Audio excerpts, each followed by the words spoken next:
మా latest videos కోసం మా ఈ తెలుగు న్యూస్ ఛానల్ సబ్స్క్రైబ్ చేసి గంట సింబల్ యాక్టివేట్ చేసుకోండి. స్త్రీలకు ఈ అలవాట్లు ఉండకూడదు. ఈ అలవాట్లు ఇంట్లోకి పేదరికం తీసుకువస్తాయి. లక్ష్మీదేవిని ఇంట్లోకి రానివ్వవు. ఇంట్లో ఉన్న లక్ష్మీదేవిని ఇంటి నుండి బయటకు తరిమివేస్తాయి అని శాస్త్రాలలో ఉంది. మన ఇంట్లోని ఆడవాళ్ళు ఏ పనులు చేయటం వలన ఇంట్లో ఉన్నతి అనేది జరుగుతుంది? ఇల్లు ధనవంతులలో ఒక కుటుంబం అవుతుంది. స్త్రీలు ఎటువంటి పనులను చేయటం వలన ఆమె భర్త తొందరగా కోటీశ్వరుడు అవుతాడు? ఎటువంటి పనులు చేస్తే ఇంట్లో నుండి లక్ష్మీదేవి కోపంతో వెళ్ళిపోతుంది అనే విషయాలను శాస్త్రాల్లో చెప్పారు. ఎందుకంటే ఇంటి యొక్క సుఖ సమృద్ధులు అనేవి ఆ ఇంటి స్త్రీపైన ఆధారపడి ఉంటాయి అని మన శాస్త్రాలు చెప్తూ ఉన్నాయి. ప్రాచీన కాలం నుండి కూడా ఇంటి ఇల్లాలిని, కూతురుని, కోడల్ని లక్ష్మీ స్వరూపంగానే చెప్పారు పెద్దలు. స్త్రీ ఇంటిని కావాలంటే స్వర్గంగా మార్చగలదు, లేదంటే అదే స్త్రీ ఆ ఇంటిని నరకంగా కూడా మార్చగలదు. ఏ స్త్రీ అయితే ఇంట్లో పనులన్నిటినీ అలాగే ఇంట్లో వాళ్ళ అందరినీ కూడా బాధ్యతాయుతంగా చూసుకుంటుందో ఆ ఇంట్లో లక్ష్మీదేవి ఎప్పుడూ కూడా స్థిరంగా ఉంటుందని మన పురాణాల్లో చెప్పబడింది. కానీ కొన్ని పనులు మాత్రం స్త్రీలు అస్సలు చేయకూడదు. ఈ పనులు స్త్రీలు చేయటం వల్లనే ఇల్లు నరకంగా మారుతుంది. ఇది మేము చెప్తున్న విషయం కాదు, మన శాస్త్రాలలో పురాణాలలో చెప్పబడిన విషయం. ఇంటి కూతురు అలాగే కోడలు గురించి కొన్ని విషయాలు మన శాస్త్రాల్లో చెప్పబడ్డాయి. అసలు స్త్రీలు చేసే తప్పులు ఏమిటి? అలాగే వేటి కారణంగా కోటీశ్వర్లు కూడా పేదవారు అవుతూ ఉన్నారు, లక్ష్మీదేవి ఆగ్రహానికి గురవుతూ ఉన్నారు అనే విషయాన్ని ఇప్పుడు మనం వివరంగా తెలుసుకుందాం. ఫ్రెండ్స్, అంతకన్నా ముందు అయితే ఈ వీడియోకి ఒక లైక్ కొట్టి మా ఛానల్ని సబ్స్క్రైబ్ చేసుకుని మాకు సపోర్ట్ చేయండి. స్త్రీలకు ఉండకూడని మొట్టమొదటి అలవాటు ఏమిటి అంటే జుట్టును పొడవుగా పెంచకూడదు. స్త్రీల జుట్టు పొడవుగా ఉండటం అనేది చాలా చాలా శుభప్రదమైన విషయం. కానీ స్త్రీల జుట్టును ఎప్పుడూ కూడా నడుము కన్నా కింది భాగం వరకు పెంచకూడదు. ఎప్పుడూ కూడా జుట్టును వదిలివేయకూడదు, అంటే విరబూసుకోకూడదు. మీ జుట్టును ఎప్పుడూ కూడా నడుము కన్నా పైభాగం వరకే ఉంచుకోండి. నడుము దాటి జుట్టు పెరిగితే ఆ జుట్టును కట్ చేసేయండి, కానీ అలా పెంచవద్దు. కాదని జుట్టుని నడుము భాగం కన్నా బారుగా పెంచిన జుట్టును విరబూసుకున్న ఆ స్త్రీ ఉండే ఇంట్లో దౌర్భాగ్యాన్ని అనుభవించవలసిన పరిస్థితులు వస్తాయి.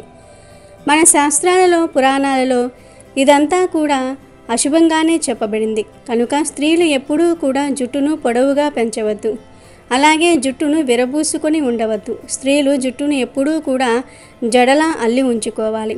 స్త్రీలకు ఉండకూడని రెండవ అలవాటు ఏమిటి అంటే చీపురుతో కూడని పనులు చేయకూడదు. ఏ ఇంట్లో అయితే స్త్రీలు చీపురును కాలుతో తన్నుతూ ఉంటారో, చీపురు దాటుతూ ఉంటారో, లేదా చీపురుతో ఏదైనా జంతువులను కొడుతూ ఉంటారో అక్కడ లక్ష్మీదేవి ఎప్పుడూ కూడా నిలబడదు. అటువంటి ఇంట్లో ఎప్పుడూ కూడా అనారోగ్యాలు వస్తూ ఉంటాయి. ఎందుకంటే లక్ష్మీదేవి చీపురుతో సంబంధాన్ని కలిగి ఉందని అందరికీ తెలుసు. అందువలనే చీపురు విషయంలో చాలా జాగ్రత్త వహించాలి. అలాగే ఏ ఇంట్లో అయితే స్త్రీలు భోజనం చేసేటప్పుడు కాళ్లను ఊపుతూ ఉంటారో ఆ ఇల్లు ఎప్పుడో ఒకప్పుడు అగాధంలోనికి వెళ్ళిపోతుంది. లక్ష్మీదేవికి కోపం వస్తుంది, తద్వారా ఇంట్లో గొడవలు వస్తాయి. స్త్రీలు చేసే ఈ తప్పుల వలన ఇంట్లో పెద్ద ఎవరైతే ఉంటారో వారు చేసే ఉద్యోగాన్ని కోల్పోయే అవకాశాలు ఉన్నాయి. అలాగే వారు చేసే వ్యాపారంలో కూడా నష్టాలు వచ్చే అవకాశాలు ఉన్నాయి. స్త్రీలకు ఉండకూడని మూడవ అలవాటు ఏమిటి అంటే వంటగదిని క్లీన్గా ఉంచకపోవటం. స్త్రీలు వంట చేసేటప్పుడు పొయ్యి మీద ఎప్పుడూ కూడా ఎంగిలి పాత్రలను అలానే వదిలివేసి వంట చేయకూడదు. చాలామంది ఆహారం లేనప్పటికీ కూడా ఖాళీ పాత్రలను అలాగే గ్యాస్ స్టవ్ మీద వదిలేస్తూ ఉంటారు. రాత్రి సమయంలో కూడా ఖాళీ అయిపోయిన ఆహార పాత్రలను గ్యాస్ స్టవ్ మీద లేదా వంటగదిలోనే అలా వదిలేస్తూ ఉంటారు. అలాంటి తప్పును ఆడవారు ఎప్పటికీ కూడా చేయకండి. రాత్రి సమయంలో ఎంగిలి పాత్రలను గ్యాస్ స్టవ్ మీద కానీ, షింకులో కానీ, వంటగదిలో కానీ అలానే వదిలివేయకండి. ఆ పాత్రలను తిన్న తర్వాత వెంటనే శుభ్రం చేసుకోవటం చాలా చాలా మంచిది. లేదంటే లక్ష్మీదేవి మీ ఇంట్లో నిలవదు. ఎవరైతే స్త్రీలు శబ్దాలు వచ్చే విధంగా తలుపులను తెరుస్తారో లేదా తలుపులను మూస్తారో, కాళ్లతో తలుపుల్ని తన్నుతారో అలాంటి ఇంట్లో నుండి కూడా ధనానికి దేవత అయిన లక్ష్మీదేవి కోపంతో వెళ్ళిపోతుంది. ఆడవాళ్లకు ఈ అలవాట్లు ఉంటే వెంటనే మానుకోండి, ఎందుకంటే అది చాలా చెడ్డ అలవాటు. ఈ అలవాటు మీ ఇంటిని సర్వనాశనం చేస్తుంది. ఇటువంటి స్త్రీ ఉంటే ఇంటి లోపలికి లక్ష్మీదేవి ప్రవేశించదు. అలాంటి అలవాట్లు లక్ష్మీదేవిని ఇంటి నుండి బయటకు తరిమివేస్తాయి. స్త్రీలకు ఉండకూడని 4వ అలవాటు ఏమిటి అంటే అతిగా నిద్రించటం లేదా అస్సలు నిద్రించకపోవటం. ఏ ఇంట్లో అయితే స్త్రీలు అర్ధరాత్రి వరకు నిద్రించరో వారి కుటుంబంలో అందరికీ అశుభాలే జరుగుతాయి. ఎందుకంటే నిద్రలేమి వారి అసహనానికి కారణమవుతుంది. నిద్రలేమి వలన అనేక రకాలైనటువంటి సమస్యలు ఇంట్లో తలెత్తుతూ ఉంటాయి. కనుక ఆడవారు టైంకు నిద్రించాలి. అలా అని స్త్రీలు ఎక్కువగా కూడా నిద్రించకూడదు. మహిళలు ఎప్పుడూ పడుకుని ఉంటే వారి ఇంట్లోకి దరిద్ర దేవత చేరుతుంది. కనుక సరిపడా నిద్ర చేస్తే సరిపోతుంది. మహిళలు తొందరగా నిద్రపోవాలి. ఉదయాన్నే తొందరగా నిద్రలేవాలి.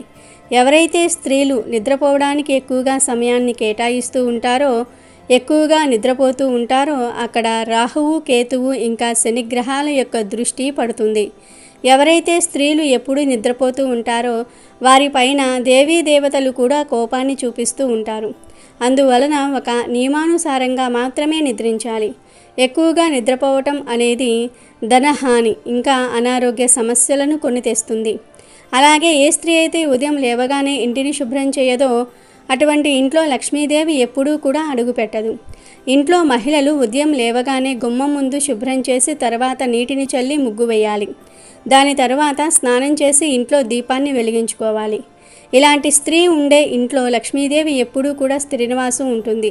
ఏ ఇంట్లో అయితే స్త్రీలు సాయంత్రం సమయంలో అంటే సూర్యాస్తమయం 6 తర్వాత ఇంటిని ఊడుస్తూ ఉంటారో, ఇంటిని శుభ్రం చేస్తూ ఉంటారో అలాంటి వారి ఇంట్లోకి దౌర్భాగ్యం ప్రవేశిస్తుంది.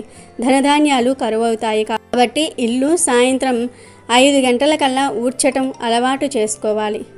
స్త్రీలకు ఉండకూడని ఇంకొక అలవాటు ఏమిటి అంటే అనవసర మాటలు ఆడకూడదు. అంటే స్త్రీలు అపశబ్దాలు మాట్లాడడం కానీ, గట్టిగా అరుస్తూ మాట్లాడడం కానీ చేసినట్లయితే అది కుటుంబానికి శాపంలాగా మారుతుంది. అటువంటి స్త్రీలు ఏ ఇంట్లో ఉన్నా సరే లక్ష్మీదేవి ఆ ఇంటికి చాలా దూరంగా ఉంటుంది. అలాగే వివాహం జరిగిన తర్వాత స్త్రీలు మంగళసూత్రాన్ని, గాజులు, చెవి కమ్మలు, మెట్టెలు, పట్టీలు ఎప్పుడూ కూడా తీయకూడదు.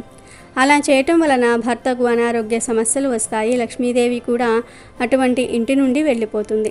మహిళలకు ఉండకూడని ఇంకొక అలవాటు ఏమిటి అంటే రుచి చూడకూడదు.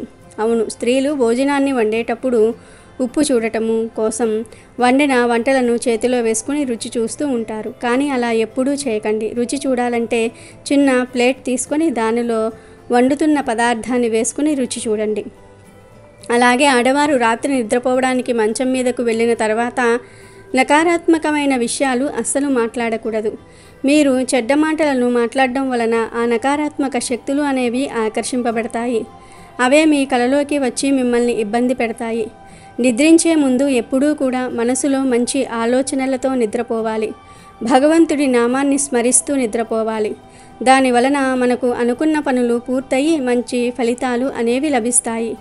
ఇక స్త్రీలు మంగళవారము, గురువారము, శుక్రవారము, శనివారం రోజులలో ఎంత తొందరగా కుదిరితే అంత తొందరగా నిద్రలేచే ప్రయత్నాన్ని చేయండి. ఎందుకంటే ఆ రోజులలో ఆలస్యంగా లేచే వారి పైన సమస్త దోషాలు ప్రభావం చూపిస్తాయి. అందువలనే ఆ రోజులలో ఆడవారు చాలా తొందరగా నిద్రలేవాలి. భర్త బయటకు వెళ్ళిన వెంటనే తలుపులు వేయటం, ఇల్లు ఊడ్చి తుడవటం వంటి పనులు అస్సలు చేయకూడదు. భర్త పని మీద బయటకు వెళ్తున్నప్పుడు భార్య కోపం తెచ్చుకోవటం లేదా వాదించటం వంటి పనులు చేయకూడదు. ఇంట్లోని వారి మీద చీటికి మాటికి అరవటము, కోపం తెచ్చుకోవటం, కన్నీరు పెట్టుకోవటం వంటివి ఆడవారు అస్సలు చేయకూడదు. భర్త బయటకు వెళ్ళగానే గుమ్మం, వాకిలి శుభ్రం చేయకూడదు. అలాగే భర్త బయటకు వెళ్తున్నప్పుడు చేతులకు గాజులు, నుదుటిన బొట్టు లేకుండా భర్తను సాగనమ్మటం అస్సలు చేయకూడదు. భర్త బయటకు వెళ్ళగానే బియ్యం, ఉప్పు, చింతపండు, పసుపు మరియు పంచదార లాంటివి అప్పు ఇవ్వటం లేదా అడగటం అస్సలు చేయకూడదు. స్త్రీలు ఇలాంటి అలవాట్లను మానుకోవాలి. ఎందుకంటే ఇలాంటి అలవాట్లు ఉన్న స్త్రీ ఉన్న ఇంట్లో లక్ష్మీదేవి ఎప్పుడూ ఉండదు. దరిద్ర దేవత ఉంటుంది. పేదరికం తాండవిస్తుంది. స్త్రీల యొక్క ఈ అలవాట్లు పేదరికాన్ని తీసుకువస్తాయి. లక్ష్మీదేవిని ఇంటి నుండి బయటికి తరిమివేస్తాయి. కనుక మహిళలు ఈ అలవాట్లను విడిచిపెట్టండి. ఇక ఇప్పుడు ఎలాంటి ఆడవారు అంటే లక్ష్మీదేవికి ఇష్టమో కూడా తెలుసుకుందాం. ఇల్లాలు ఇలా ఉంటే లక్ష్మీదేవికి చాలా ఇష్టం. ఇలాంటి ఇల్లాలు ఉన్న ఇంట్లోకి పేదరికం రానే రాదు. ఎందుకంటే ఇలాంటి ఇల్లాలు ఉన్న ఇంట్లో ఎప్పుడూ లక్ష్మీదేవి కొలువై ఉంటుంది. ముల్లోకాలకు వెలుగు పంచేది ఆ దీపలక్ష్మి అయితే మన ఇంటికి వెలుగులు తెచ్చేది గృహలక్ష్మి అయిన ఇల్లాలు. అమ్మవారు కైలాసంలో పార్వతీదేవిగా, వైకుంఠంలో లక్ష్మీదేవిగా, బ్రహ్మలోకంలో సరస్వతిగా, మహారాజు దగ్గర రాజ్యలక్ష్మిగా, ప్రతి ఇంటి ఇల్లాలిలో గృహలక్ష్మిగా ఉంటానని చెప్తుంది. గృహము అని ఎప్పుడు అంటారంటే ఆ ఇంట్లో ఇల్లాలు ఉన్నప్పుడు మాత్రమే. ఇంటి యజమాని ఎంత అలసిపోయి ఇంటికి వచ్చినా ఇల్లాలి నవ్వుతో, మాటలతో, సేవలతో ఆ అలసటంతా మర్చిపోయి సేద తీరుతాడు. ఎంత ఐశ్వర్యం ఉన్నా, ఎన్ని కోట్లు ఉన్నా ఇల్లాలు వెళ్ళిపోయాక ఆ ఇల్లు ఆయనకు మనశ్శాంతి ఇవ్వలేదు. గృహము అంటే మేడ కాదు, భార్యయే గృహం. అందుకే గృహలక్ష్మి గృహే అని అన్నారు. లక్ష్మీదేవిని చూడటం చాలా సులభం. ఎందుకంటే ప్రతి స్త్రీలో అంటే భార్యలో, సాటివారి ఇల్లాలిలో, సోదరిలో ఆ దేవిని దర్శించుకోవచ్చు. లక్ష్మీ కటాక్షం పొందేందుకు ఈ ఒక్క భావన హేతువుగా నిలుస్తుంది. ప్రతి ఇల్లాలిని గనుక లక్ష్మీ స్వరూపంగా పవిత్రమైన మనసుతో చూడగలిగితే దేశమంతా కూడా లక్ష్మీ కటాక్షంతో విలసిల్లుతుంది, వర్ధిల్లుతుంది. అందుకే లక్ష్మి ఎక్కడెక్కడ నెలవై ఉంటుంది అంటే స్త్రీలలో నెలవై ఉంటుందని శాస్త్రాలు చెప్తూ ఉన్నాయి. లక్ష్మీదేవి లోకాలంతటినీ కూడా చూస్తుంది. లోకమంతా ఆమెను చూస్తుంది. ఆమె ఒక మెరుపు. ఆ తల్లి ఎక్కడ ఉంటే అక్కడ సంతోషం ఉంటుంది. లక్ష్మీ కటాక్షం అంటే అర్థం సంతోషంగా ఉండటమే. అన్నీ ఉన్నవాని విషాదం కన్నా ఏమీ లేకపోయినా సంతోషంగా ఉన్నవారు పొందేది అసలైన లక్ష్మీ కటాక్షం. శ్రీ మహాలక్ష్మి అన్ని లోకాలకు సర్వమంగళకారిణి, కోరిన కోర్కెలు తీర్చే కల్పవల్లి, దరిద్ర నాశని, భాగ్యలక్ష్మి. అటువంటి లక్ష్మీదేవికి ఇలాంటి ఇల్లాలు అంటే చాలా చాలా ఇష్టం అని శాస్త్రాలు చెప్తూ ఉన్నాయి. సిరి సంపదలు మెండుగా కలగాలి అంటే ఇల్లాలిలో ఈ లక్షణాలు ఉండాలని శాస్త్రాలు చెప్తూ ఉన్నాయి. ఇలాంటి ఇల్లాలు ఉన్న ఇల్లు స్వర్గసీమగా ఉంటుంది. పేదరికం ఆ ఇంటి దరి చేరదని శాస్త్ర పండితులు చెప్తూ ఉన్నారు. మరి ఇంతకీ ఎలాంటి ఇల్లాలు అంటే లక్ష్మీదేవికి చాలా ఇష్టం? లక్ష్మీదేవికి ఇష్టురాలుగా మారాలంటే ఇల్లాలు ఎటువంటి లక్షణాలను కలిగి ఉండాలి అనే విషయాన్ని ఇప్పుడు మనం ఈ వీడియోలో వివరంగా తెలుసుకుందాం. ఏ ఇంటి ఇల్లాలు అయితే ఉదయం, సాయంత్రం, సంధ్యా సమయంలో ఆవు నెయ్యి లేదా నువ్వుల నూనెతో దీపం పెడుతుందో అలాంటి ఇల్లాలిని లక్ష్మీదేవి ఎప్పటికీ విడిచిపెట్టదు. అంతేకాదు, ఇలాంటి ఇల్లాలు ఉంటే ఇంటి దరిదాపుల్లోనికి కూడా దరిద్రం రాదు. ఏ ఇంటి ఇల్లాలైతే ప్రతిరోజు నోరు లేని జీవాలకు అంటే పక్షులకు కానీ, కాకులకు కానీ, గోవులకు కానీ, కుక్కలకు కానీ ఏదో ఒక ఆహారాన్ని పెడుతుందో ఆ స్త్రీ లక్ష్మీదేవికి అత్యంత ఇష్టురాలుగా మారుతుంది. ఇలాంటి స్త్రీ ఉండే ఇంటిని లక్ష్మీదేవి ఎప్పటికీ విడిచిపెట్టదు. ఏ ఇంటి ఇల్లాలైతే ప్రతిరోజు తులసి మొక్క దగ్గర దీపం పెడుతుందో లేదా తులసికి నమస్కారం చేసుకుంటుందో ఆ ఇల్లాలు ఉండే ఇంటిని లక్ష్మీదేవి ఎప్పుడూ కూడా వదలదు. ఆ ఇంట్లోకి పేదరికం కూడా రాకుండా జాగ్రత్తగా చూసుకుంటుంది. ఇల్లాలైతే ప్రతి మంగళవారం, శుక్రవారం రోజుల్లో గుమ్మానికి పసుపు కుంకుమలు రాస్తుందో అలాంటి ఇల్లాలు తనకు ఇష్టురాలుగా మారుతుందని స్వయంగా లక్ష్మీదేవి చెప్పింది. అంతేకాదు, మంగళ శుక్రవారాల్లో ఉదయాన్నే ఇంటి ముందు ముగ్గు వేస్తే పేదరికం అనేది రాదు. అన్నిటినీ మించి ఏ ఇల్లాలైతే భూదేవి అంతటి ఓర్పు, సహనం కలిగి ఉంటుందో, చీటికి మాటికి ఏడవకుండా చిరునవ్వుతో ఉంటుందో అలాంటి ఇల్లాలు అంటే లక్ష్మీదేవికి మహాప్రీతి. కనుక లక్ష్మీ కటాక్షం కావాలనుకునేవారు ఈ లక్షణాలను అలవాటు చేసుకోండి. ఏ ఇల్లాలైతే శాపనార్థాలు పెట్టకుండా, చిన్న చిన్న విషయాలకు కోపం తెచ్చుకోకుండా భర్తను, పిల్లలను ఆనందంగా ఉంచుతుందో, అత్తమామలను, తల్లిదండ్రులను గౌరవిస్తుందో ఆ ఇల్లాలు దగ్గరే లక్ష్మీదేవి కొలువై ఉంటుంది. ఇలాంటి ఇల్లాలు వెంట లక్ష్మీదేవి నీడలాగా తిరుగుతుంది. ఇలాంటి ఇల్లాలు ఉన్న ఇంట్లోకి దరిద్రం కానీ, పేదరికం కానీ రావు. కాబట్టి గృహిణులందరూ కూడా ఈ లక్షణాలను అలవర్చుకుంటే లక్ష్మీ కటాక్షం మీ సొంతమవుతుంది. సకల ఐశ్వర్యాలు సిద్ధిస్తాయి. ఈ సంకేతాలు మీకు కనిపించాయంటే మీ ఇంట లక్ష్మీదేవి అడుగు పెట్టబోతూ ఉన్నదని అర్థం. ఎందుకంటే లక్ష్మీదేవి ఎప్పుడు ఎవరి ఇంట అడుగు పెడుతుందో ఎవ్వరికీ తెలియదు. మరి అలా లక్ష్మీదేవి మన ఇంట్లోకి రాబోతుంది అనే విషయం ఎలా గ్రహించగలుగుతాము, ఏ సంకేతాల ద్వారా మనం ఆ విషయాన్ని తెలుసుకోగలుగుతాం అనే విషయంతో పాటు లక్ష్మీదేవి మన ఇంట స్థిరంగా కొలువై ఉండాలంటే ఏం చెయ్యాలి అనే విషయాలను ఈరోజు మనం ఈ వీడియోలో తెలుసుకుందాము. లక్ష్మీదేవి ఇంటికి రావాలని ప్రతి ఒక్కరూ భావిస్తూ ఉంటారు. అయితే శ్రీ మహాలక్ష్మి మీ ఇంటికి వచ్చే ముందు కొన్ని సంకేతాలు గోచరిస్తాయి. ఆ సంకేతాలను పసిగడితే డబ్బు అనగా లక్ష్మీదేవి మీ ఇంటికి వస్తుందని అర్థమైపోతుంది. కోయిల కూత. కోయిల కూత శుభ సూచకం. కోయిల కూత వినడానికి ఎంతో వినసొంపుగా ఉండి మనకు ప్రశాంతత చేకూరుస్తుంది. అంతేకాదు కోయిల చేసే ఈ శబ్దం ధనానికి సూచకంగా చెప్తారు. కోయిల కూసే దిశ ఆధారంగా శుభాశుభాలు నిర్ణయించటం జరుగుతుంది. కోయిల కూత ఉదయం పూట ఆగ్నేయ దిశ నుండి వినిపించినట్లయితే నష్టం జరుగుతుంది. అదే సాయంత్రం పూట వినిపిస్తే దానిని శుభసూచకంగా భావిస్తారు. మధ్యాహ్నం పూట కోయిల కూత వినిపిస్తే శుభం.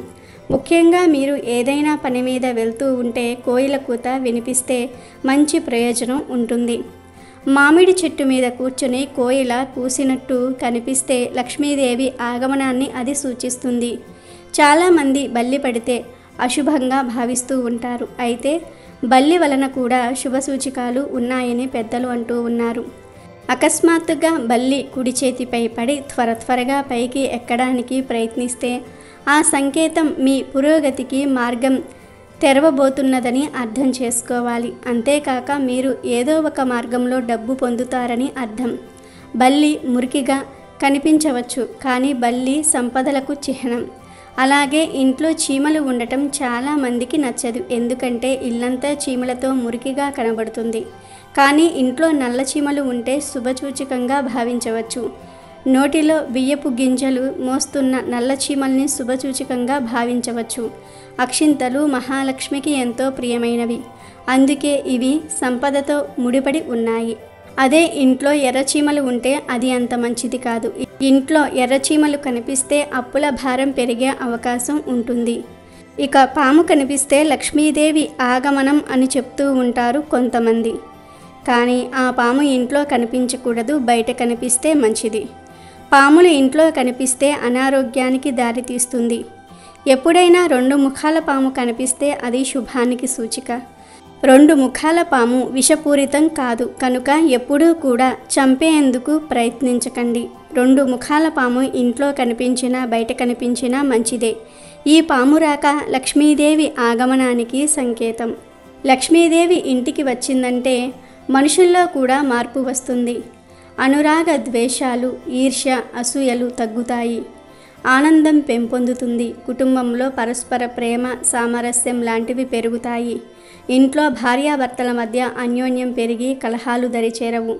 ఇంట్లో మనస్పర్ధలు, కలతలు తగ్గుతూ ఉన్నాయంటే దానికి అర్థం లక్ష్మీదేవి మిమ్మల్ని ఆశీర్వదించింది అని, మీ ఇంటికి వచ్చిందని అర్థం చేసుకోవాలి. ఇక లక్ష్మీదేవి మన ఇంట్లో ఖచ్చితంగా స్థిర నివాసం ఏర్పరచుకోబోతూ ఉంది, మన ఇంటికి రాబోతుంది అనడానికి మరికొన్ని సంకేతాలు సూచించబడ్డాయి. గుడ్లగూబ మీ ఇంటి ముందు కనిపిస్తే మీ ఇంట్లోకి లక్ష్మీదేవి రాబోతూ ఉన్నదని అర్థం. ఇది పూర్వం నుండి మన పెద్దలు చెప్తున్న మాటే. గుడ్లగూబ లక్ష్మీదేవికి సంకేతం, లక్ష్మీదేవి వాహనం. అందుకే ఎప్పుడైనా సరే మీ ఇంటి ముందు గుడ్లగూబ కనిపించినా, బయటకు వెళ్తూ ఉన్నప్పుడు ఎదురుగా గుడ్లగూబ వచ్చినా మీకు చాలా మంచిదని శాస్త్రాలు సూచిస్తూ ఉన్నాయి.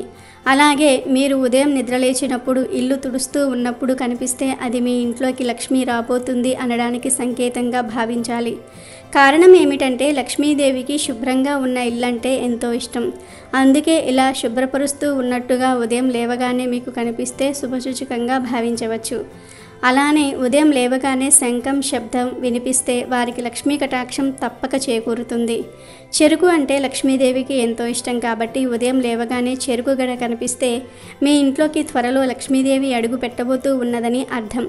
కాబట్టి ఈ సంకేతాలు మీరు గనుక గమనిస్తే త్వరలో మీ ఇంట్లోకి లక్ష్మీదేవి రాబోతూ ఉన్నదని అర్థం చేసుకోండి. వచ్చిన లక్ష్మిని ఇంట్లోనే నిలుపుకునే విధంగా జాగ్రత్తలు తీసుకోండి. ఇక ఇప్పుడు లక్ష్మీదేవి ఎక్కడ ఉంటుంది, ఎక్కడ ఉండదు అనే విషయాన్ని విష్ణుమూర్తి ఇంద్రుడికి ఎలా చెప్పాడో తెలుసుకుందాం. మొదట లక్ష్మీదేవి స్వర్గలక్ష్మిగా ఉండేది. కానీ ఇంద్రుడు చేసిన పొరపాటు వల్ల ఆమె క్షీరసాగరంలో కలిసిపోయింది. ఇంద్రుడిలో క్రమక్రమంగా అహంకారం మొదలయ్యింది.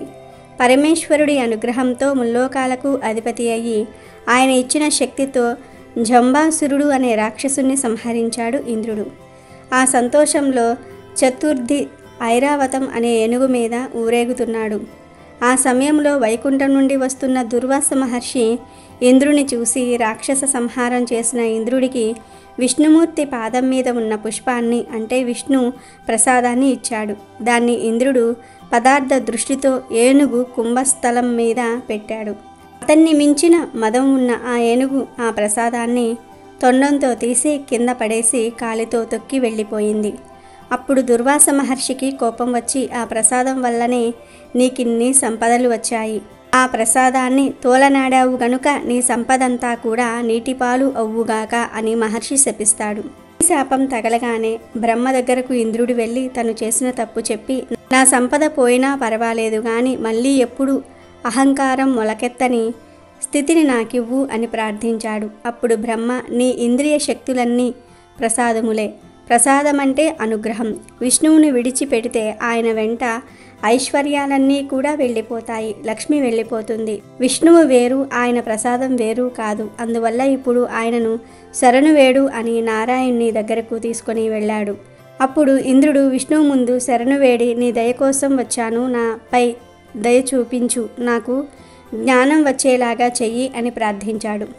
అప్పుడు విష్ణువు ఇంద్రుడితో నీకు జ్ఞానంతో పాటు ఈ లోకాలను ఏలగలిగే బుద్ధిని కూడా నేనివ్వాలి గనుక నువ్వు క్షీరసాగర మథనం చెయ్యి అని చెప్పి లక్ష్మీదేవి ఉండే చోట్లన్నిటినీ గురించి వివరించి చెప్పాడు.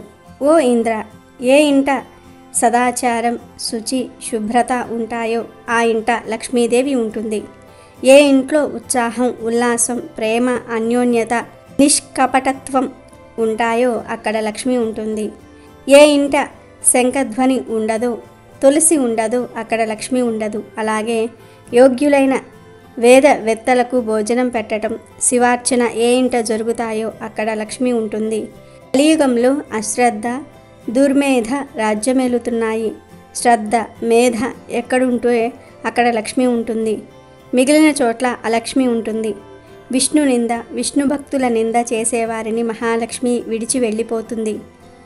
శుద్ధత లేనివాడు క్రూరుడు ఇతరులను నిందించే విప్రుడి ఇంటిని లక్ష్మి విడిచి వెళ్ళిపోతుంది. గరికను పువ్వులను ఎవ్వరూ గోళ్లతో చిక్కుతారో వారిని లక్ష్మి విడిచిపెట్టి వెళ్ళిపోతుంది. వేలి కొనలతో గోళ్లతో నేల మీద రాసిన లక్ష్మి విడిచిపెడుతుంది. పండితుడు విద్వాంసుడు ఎవరి ఇంటి నుంచి నిరాశతో వెళ్తారో ఆ ఇంటి నుంచి లక్ష్మీదేవి కూడా వెళ్ళిపోతుంది. సూర్యోదయంలో సూర్యాస్తమయంలో ఎవరు భోజనం చేస్తారో నిద్రపోతారో వారి ఇంటిని లక్ష్మి విడిచిపెడుతుంది. ఆ సమయంలో అనుష్ఠానం చేయాలి. ఆచారహీనుడైన విప్రుణ్ణి లక్ష్మి విడిచిపెడుతుంది. కాళ్ళు కడుక్కుని తుడుచుకోకుండా తడి కాళ్లతోనే నిద్రపోతే ఆ ఇంటిని లక్ష్మి విడిచిపెడుతుంది. శిరస్సుకు నూనె రాసుకుంటూ ఎవరినైనా ముట్టుకుంటే వాళ్ళిద్దరిని లక్ష్మి విడిచిపెడుతుంది. తమ ఒంటి మీద సంగీతం వాయించుకునే వారిని లక్ష్మి విడిచిపెడుతుంది. వ్రత నియమం లేకుండా ఉపవాస నియమం లేకుండా జీవించే విప్రుడి ఇంటిని లక్ష్మి విడిచిపెడుతుంది. ఎక్కడ విష్ణు ప్రశంస విష్ణు భక్తుల ప్రశంస జరుగుతాయో అక్కడ లక్ష్మి సంతోషంగా ఉంటుంది. ఎక్కడ శివలింగార్చన శివ సంకీర్తనం జరుగుతాయో అక్కడ నా భార్య ఉంటుంది.